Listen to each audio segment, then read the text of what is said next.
In the condition of sanctions, various blockades, closed borders, and the depreciation of the ruble, the Russian people are still managing to live relatively normally. Yes, one can endlessly list all the things that Russians have lost since February 24, 2022. But does it make sense? Nevertheless, your Russian friend Nick is here with you today to tell you about what it's like to live under sanction and numerous blockades in Russia, and to show you the real life of a Russian person honestly and truthfully. Enjoy watching! Specifically for this video I went outside and decided to film my city for you, and I will start my narrative from here. This is Moscow, the capital of Russia. Many are accustomed to thinking that Russia is luxurious and wealthy by looking at Moscow and St. Petersburg or Sochi. But there is a saying Moscow is not Russia, and it holds deep meaning.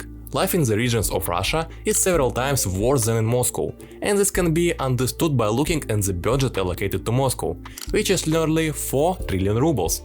For example, the budget for a city like Samara is only 18 billion rubles. Then are even worse examples. I lived in the city of Irkutsk until 2007, where the cleanest and deepest lake Baikal is located. The budget allocated there is 248 billion rubles. And now I live in the city of Elektrostat, which is located 50 kilometers away from Moscow, beyond the Moscow Ring Road MK8, MKAD, and is also part of the Moscow Oblast. It's a small industrial city, where 3 major factories and around 10 or 2 companies producing various goods. The city is not a fairy tale especially, considering that many migrants have been brought here to work at the warehouse of the company Wildberries. But that's not important now. My life currently unfolds as follows. I wake up at 6 AM, have breakfast, wash up, and then sit down at my computer to create YouTube videos. I've become proficient in After Effects and can create similar content like this. In recent times, the city of Bakhmut has been referred to as Artemovsk. Why is this happening? In 1924, the city of Bakhmut was renamed Artemovsk in honor of Soviet statesman F.A. Sergeyev. I decided to create a channel following the example of Vox, and if anyone is interested, I'll leave a link to it on my Telegram channel. Additionally, I walk my dog and go to the gym 3 times a week. That's about it. However, even under these skirt mistakes, I've been affected by the sanctions. Tolerably, but not very pleasantly. Let me tell you about what has impacted me with the most. The SWIFT. Disconnection and sanctions on the bank's operation in Russia. To receive income from my YouTube channel, I need to have an AdSense account, which I can show how to receive payments. And here comes the fire difficulty. It's impossible for a Russian to register an AdSense account. If you already had an account, that's very great. But if not, you're out of luck. Here's what happened to me. I had a channel, and then it disappeared. There's no monetization, and my AdSense account was disabled due to inactivity, and now I can't recover it, because I'm Russian. It's sad, so now my only option is either to connect to my friend's AdSense account, he's from Kazakhstan, or find intermediaries and pay them a person to connect to their accounts. It's a complete nightmare. And that's not all. To withdraw money you need a bank that isn't under sanctions. I had Tinkoff Bank, but it got blocked. Then I switched to Raiffeisen Bank, and now there's a $500 fee for SWIFT transfers. But what if your income is only $1,000? Giving away 50% to a transfer is dreadful. There is an alternative, joining an affiliate program, but they will constantly take a percentage of your total channel revenue, and they don't always accept channels. It's sad, but okay, that's still solvable. But how do I solve the next problem? I had a PayPal account, but it was blocked because I'm Russian. I also have a Patreon account, and the only way to withdraw money from it was through PayPal or Payoneer. By the way, thanks you to everyone who supported me a year ago and donate on Patreon. The solution was to use Payoneer, but after 2 months of using it, it was also blocked. There are no donation system left except for the Russian platform Boosty.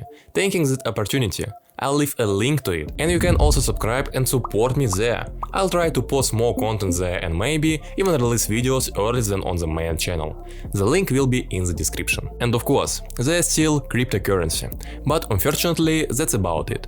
I can't pay for a subscription to any service, and I can't buy anything online, which can sometimes be a significant problem, considering that I'm involved in YouTube and video editing. Let's go back to my city. Now I'm walking down the street. In my city, the predominant buildings are 5- and 9-story structures built during the Soviet Union era, but there are also newly constructed buildings with more floors. Housing rising are strange and not always justified. For example, a 2-bedroom apartment in a 5-story building costs 4 million rubles, which is around $50,000. However, in Russia, 2 rooms are not the same as in America. Here, 2 rooms consist of a bedroom and a living room.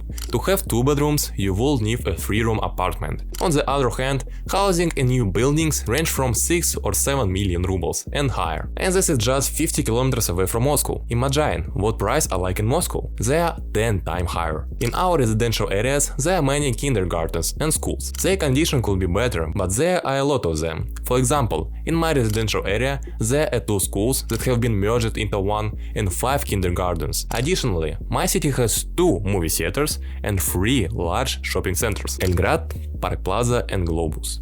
Of course, there is also a park with attractions, but the rides there are very old, and hardly anyone goes there. But watching videos from Moscow, you might think that everything in Russia is clean and colorful. But no, not everyone lives in the Moscow city towers and eats in expensive restaurants. I live in a city and consider myself below the middle class, slightly lower than average. I'm sure that if your salary is around $5,000 or $10,000 per month, you can afford to live in the center of Moscow by renting an apartment in the Moscow city towers, as the prices there are around $3,000 or $4,000 per month. Most Russians have their cars on credit, just like most apartments are purchased from mortgage. Sometimes the mortgage lasts for 20 or 30 years, and in total you may end up paying over $100,000 more. But at least you can spread the payment over 20 years. Personally, I consider any loan to be a bad thing, but there's no choice when you have a low salary, but still want to live comfortable. I believe that's the main problem for Russian people is the red-colored stores. What I am talking about? The red-colored stores refer to Bristol and Krasno-Bely stores, which are commonly referred to as alka shops in Russia. These stores are scattered on every corner, and in my residential area alone, there are about 8 of them. There are more of these stores than pharmacies, and people are mass drinking. It can be unpleasant to walk on the streets and see the alcoholics and live in the same society with them. However, I understand that alcohol-related problems exist in many countries, and it's unfortunately that it happens. Personally, I don't drink or smoke at all. I only have a drink at a friend's birthday once a year, no more. I believe that the path I have chosen, which involves sports and gaining muscle mass, is the best solution. I even try to avoid drink Coca-Cola, and speaking of which... Do you remember when Coca-Cola and other companies left Russia? You were deceived. The company itself did not leave anywhere. Other companies produce different types of Coca-Cola under the Coca-Cola brand, such as Dobry, Dobry Sprite and so on. They have slightly different taste, but they are all still Coca-Cola. Additionally, we have parallel import, and the real Coca-Cola is imported from Azerbaijan, Kazakhstan, Poland and Turkey. The most delicious Coca-Cola is from Poland, but it's more expensive than the other by about 50%. Nevertheless, it closely resembles the old Russian Coca-Cola. Regarding clothing, yes, it's a problem that many brands have left, and there are many options for good quality clothing. But as a guy, it doesn't bother me much. I rarely buy clothes and I don't really need them in principle. I can manage with other brands or non-branded items. There's also the issue of website blocking. Russia blocks websites, Western countries block websites, and sometimes websites block themselves for Russian users. Freelance exchange like Fiverr and Upwork only work for proxies and other tricks. Instagram only works with a VPN. Twitter, Facebook and sometimes images on YouTube don't load. It's all problems everywhere. Personally, I don't need anything other than YouTube since I hardly use Instagram and I often go to dopamine detox, which is a very good practice, I must say. But it can be amusing sometimes when you search for information, try to access 10 out of 12 websites and only 2 of them work. I have to constantly use a VPN. As for prices, they are always rising in Russia and will continue to rise. Car prices are astronomical, around 2 million rubles for an ordinary car. In Russia, a car is more of a luxury than a convenience. Food prices have always been increasing, and it's no exception now. Previously, with 1000 rubles, you could buy groceries for a week about 5 years ago, but now it's only enough for a day or 2. I've already told you about housing, but the way, take a look at my previous video about what can get you imprisoned in Russia. It's quite interesting. By the way, here I am, against the backdrop of various places in my city.